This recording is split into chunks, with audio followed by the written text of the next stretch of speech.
Hello everyone. मोचेन जेंग को पकड़ लेता है और गिरने से बचा लेता है। फिर उसे रियलाइज़ होता है तो वो उसे छोड़ देता है और वो उसे पूछता है, मैंने तुम्हें कहीं ज़्यादा तो नहीं डरा दिया ना। फिर वो दोनों शर्माते शर्माते एक दूसरे से दूर हो जाते हैं। जेंग उसे कहती है, अगर आप अचानक से मेरे सामने भूत बनकर खड़े नहीं होते तो मैं ऐसे नहीं डरती। मोचेन उसे कहता है, तो मुझे तुम्हें बचाना भी नहीं चाहिए। और जेंग हंसने लग जाती है। वो उसे कहती है, अगर आपको ऐसा लगता है तो चलो मैं भी आपकी उसी ही तरह हेल्प करती हूँ। मोचेन पीछे खिसक जाता है और कहता है, नहीं नहीं, मुझे इसकी कोई ज़रूरत नहीं है। और शर्माते हुए सोचता है, इसे शर्म नहीं आ रही। जेंग हंसती हुई बोलती है, ठीक है, अगर आपको ऐसा नहीं चाहिए तो रहने दो। वो कमरे से बाहर जाती है तो उसका फ़ोन बजता है। वो कहती है, सूजी क्या हुआ, इतनी रात को कॉल क्यों किया। सूजी कहता है, मेरी मॉम जस्ट अभी आई और उसने मुझे तुम्हें कॉल करने के लिए कहा। तुम आज लियू फैमिली की पार्टी में गई थी ना। जो भी हो, आगे से प्लीज़ ऐसी कोई पार्टीज़ में मत जाना। अगर उन्होंने तुम्हें वहाँ पर देख लिया तो तुम्हारे लिए प्रॉब्लम्स खड़ी हो सकती है। जेंग कहती है, प्रॉब्लम्स? सूजी कहता है, उन्होंने एक प्लेस ढूंढी है रहने के लिए। पहले तो वो कभी ऐसा नहीं करती थी। Sorry जेंग Shao. जेंग कहती है, तुम क्यों सॉरी बोल रहे हो, मुझे पता है तुम भी सैड हो। आफ्टर ऑल वो तुम्हारी मॉम है। तुम मेरी चिंता करना बंद करो। यही मेरे लिए अच्छा है कि तुम मेरे लिए चिंता करते हो। मैं अब सोने जा रही हूँ, तुम्हें भी जल्दी सो जाना चाहिए। फिर वो फ़ोन कट कर देती है। उसके पास एक सॉफ्ट टॉय था। वो उसे हग करके बोलती है, तुम सबसे बेस्ट हो, मेरे लिए हमेशा सबसे बेस्ट हो। मैं हमेशा तुम्हारे साथ रहती हूँ और तुम भी हमेशा मेरे साथ रहते हो।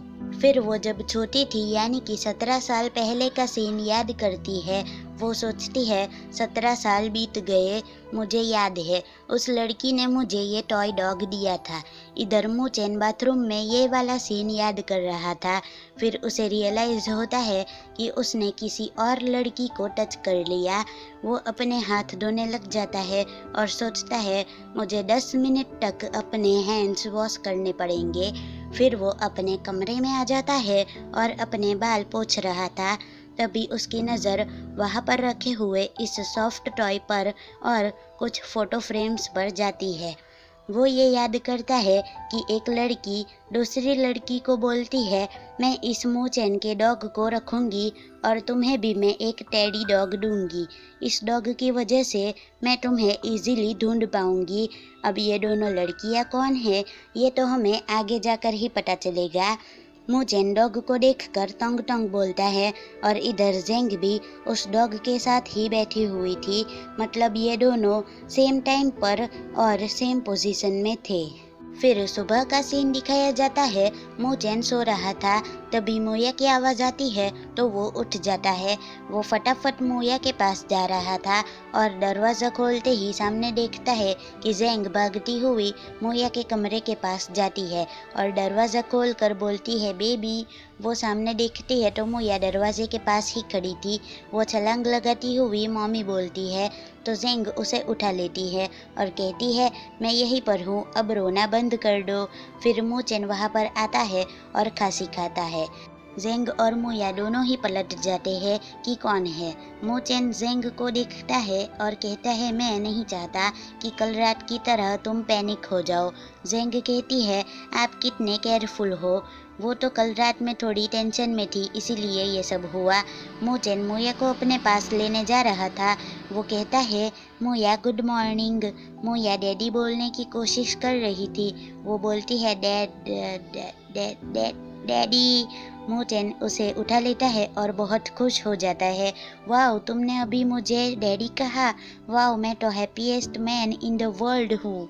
मोया मम्मी बोलती हुई जेंग को आवाज़ देती है तो मूचेन बोलता है वेल अभी तुम मॉम के पास चली जाओ, आज डैडी तुम्हारे लिए क्लोथ्स चूज करके देंगे। तो जेंग कहती है अगर आप मोया के साथ ऐसे ही टाइम स्पेंड करते रहोगे तो डेफिनेटली वो आपके नज़दीक होती जाएगी। मूचेन कहता है इस वीकेंड मैं अपनी सभी अपॉइंटमेंट्स कैंसिल कर दूंगा और अपना सारा टाइम मोया के साथ स्पेंड करूंगा। फिर हाओ कियान की कंपनी का सीन दिखाया जाता है और ये है हाओ कियान, जेंग के डैड। सूजी भी वहीं पर था। जेंग हाओ कियान बोलते हैं निंग जी-युआन ने फिर से हमारे प्रोजेक्ट में अपना हस्तक्षेप कर दिया।